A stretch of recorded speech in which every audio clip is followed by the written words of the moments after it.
don't want to play Sonic Crossroads, man. I want to play Digimon Story Time Stranger, man. It's not fair. I gotta pay rent and my phone bill.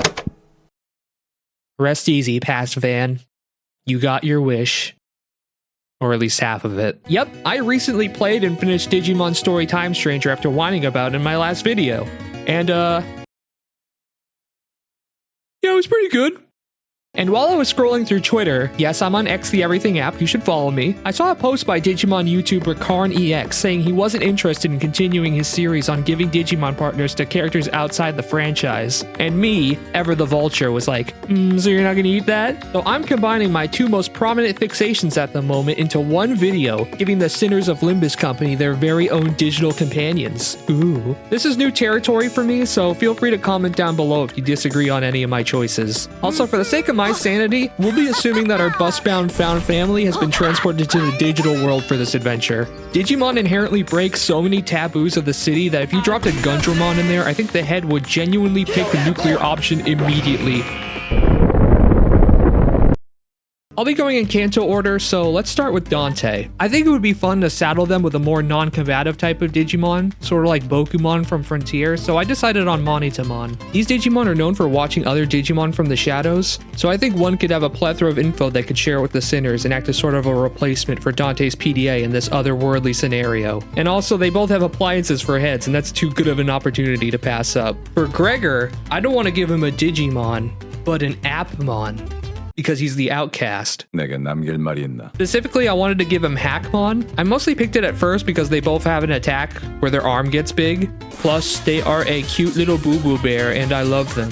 But I was more and more into their line as I seriously looked through it. Ragermon is regarded as highly dangerous. Revivemon has potent regeneration abilities, making it hard to kill, kinda like a cockroach. And its final evolution, Hadesmon, a god-level Appmon named after the Greek god of the dead, who could definitely be seen as an outcast within its pantheon. But there's also the possibility of Hackmon becoming Tsukashimon and later Damedamon, two failure evolutions that actively drag down all those around them, which gives this path a bitter, unsatisfying ending, much like Gregor's literary counterpart in Kafka's The Metamorphosis. All these come together to reinforce Gregor's in-universe status as Potential Man, which I like a lot.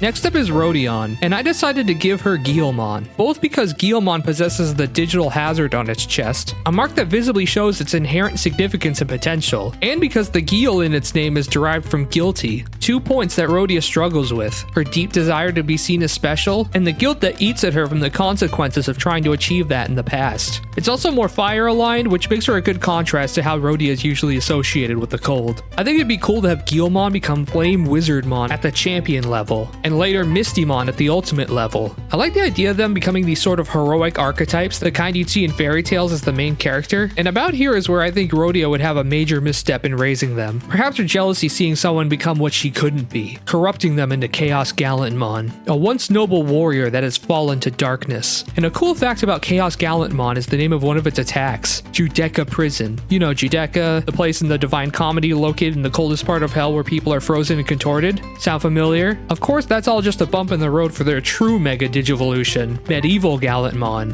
who puts a neat little ball in that hero's journey thing, having Rodia come to terms with the fact that while maybe she can't be the super special savior, she could lift up and foster someone who could be. Plus, their lance has a little axe head on it, so that's a cute connection between the two, I think. Sinclair, oh my god, easiest workday of my life. Hyokomon, Braimon, Butenmon, Chronomon, where's my paycheck? Hyokomon is a little chicken and eggshell, they're so Emile-core. I think the samurai angle works because Sinclair is a proficient sword fighter in some of his mirror world identities. We even have one where he's literally a fiery sword-wielding chicken in a straw hat. What more do you want? Also, I think Chronomon having a holy mode and a destroy mode works well for him, considering he bears the sign, showing that he has what it takes to change the world, be it for good or evil.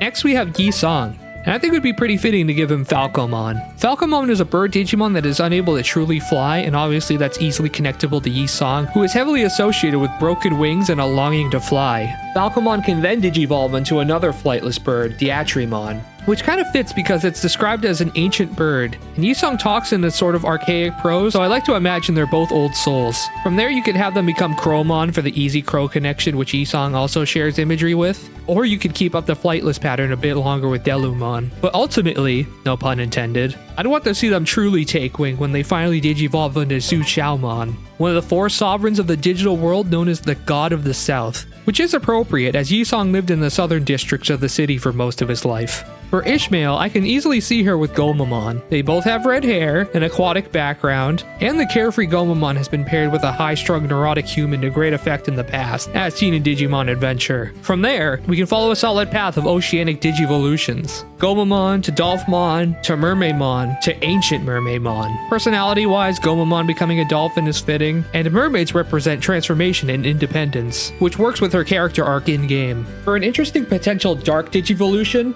I'd want Mermaidmon to become Cthulhamon, a manipulative Digimon known for brainwashing others into assisting it, much like Ahab. I don't know if Mermaidmon has ever digivolved into them, but it's my video and I make the rules, so bleh. Heathcliff was a bit tricky, but I settled on Lopmon. You see, Lopmon is a bunny, and Heathcliff is also a bunny. Heathcliff is a pretty intuitive guy, but at the same time, he strikes me as the type who'd make a lot of care mistakes when first given a Digimon or a Tamagotchi. He has a history of not being able to properly communicate, and I think he'd struggle a bit at first since having a partner like this is likely new territory for him. I imagine Lopmon's champion state would be dark digivolving into Wendigomon, a Digimon with a gentle nature at heart, but becomes destructive when overcome with anger. It's also said to be able to cross dimensions. If you know, you know. But instead of trying to fix this, I'd kind of want to see Heathcliff and Wendigomon come to good terms and have this become their full-fledged champion level, because Wendigomon is usually portrayed antagonistically in Digimon media, and I'd like to give them some good PR. From there, I'll take another artistic liberty and have Wendigomon become Lamortmon, who combines the bunny aspects of Lopmon and the big bruiser energy of Wendigomon. At the mega level, they'll become Dirbitmon. Their inspiration, Dirbit, being an Irish demigod that shares a few similarities with Heathcliff, both being adopted, even with a guy turned animal, and being part of a love triangle. This next part contains major spoilers for Limbus Company, specifically Murder on the Warp Express in Kanto 7. So if you're not caught up, please skip to the timestamp shown here. Video will resume in 3,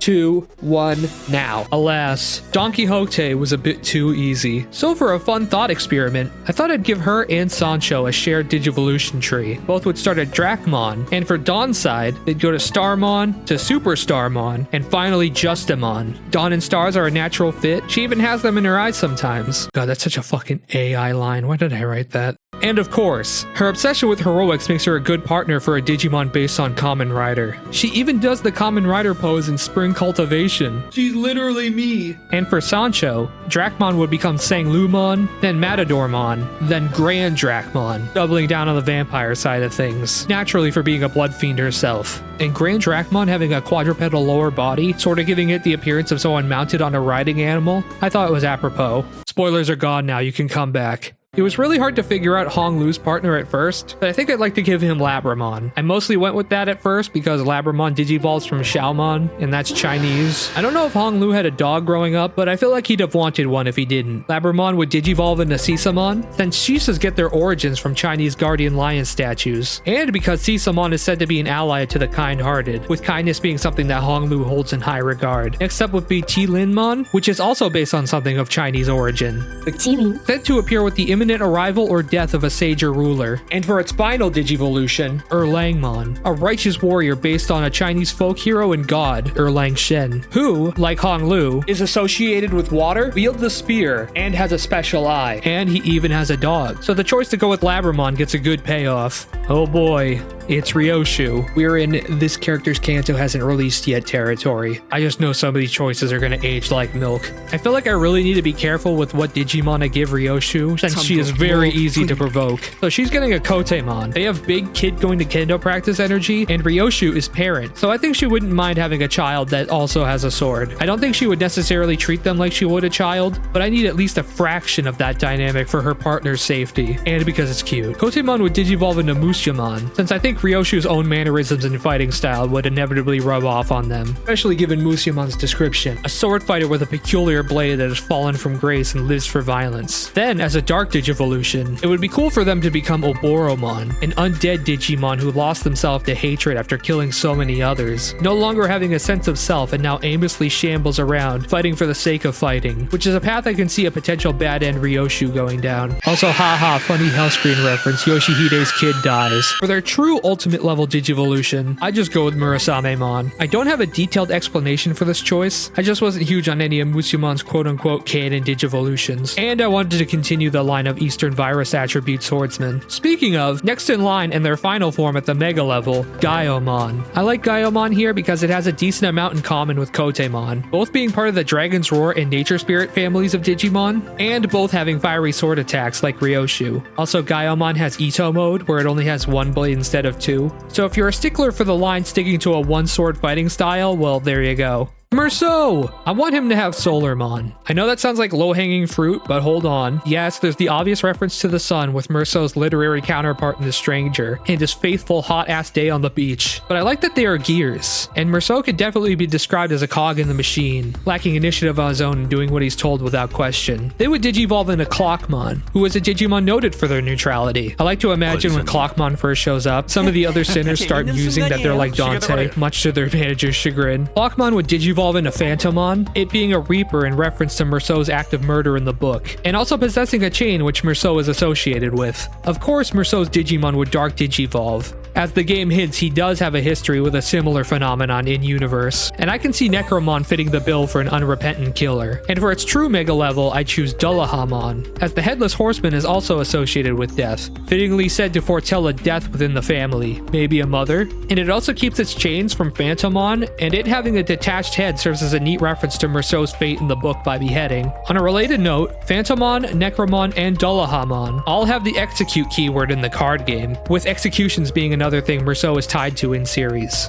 Outis was pretty easy. I figured she'd do well with Commandramon, as it's literally a soldier and she is a war veteran. Commandramon would become Sealsdramon, as only a select few Commandramon have the aptitude to rise to that rank. And I think Outis, being a seasoned war vet who's seen a lot of combat, could bring out that talent. Then from Sealsdramon, we'd get Tankdramon, then Darkdramon, who I believe is a great fit for Outis, since Darkdramon is said to be untraceable, kind of like how we know next to nothing about her. And it has a hand that can stab and shoot, just like the gunblade Outis uses in her ego. A fairly solid line for Outis, but honestly I could see her running the entire gamut of the D Brigade at least once, since she's very pragmatic and I believe she'd want to keep her options open. Finally, we have Faust. Ironically, as soon as I got to researching Digimon for her, I was disconnected from the Gesellschaft, aka Digimon Wiki, so I'm winging it for this one.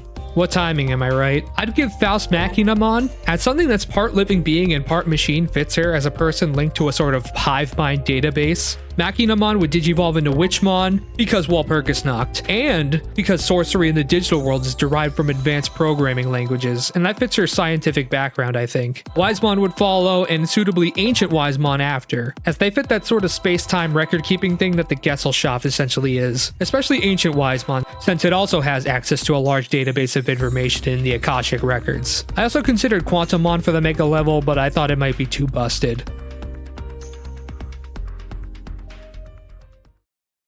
And that's all the sinners given a digital friend. I hope you enjoyed this nonsense fanfiction. I haven't written this much in a while, so I sure hope so. Whether you're a Project Moon fan, a Digimon fan, somewhere in the middle of that Venn diagram, or maybe someone looking to widen that middle margin, feel free to comment down below and maybe like and subscribe while you're down there. As a little bonus, I'll show some love to Charon and Virgilius too. Charon I'd see with Cutemon, because they'd appeal to her sensibilities as a stuffed animal lover, and no vehicle Digimon is replacing Mephi, sorry. And for Virgilius, he'd get Leomon, and Leomon would die! They die! Just like everyone in Virgilius' life, they'd be gone or dead!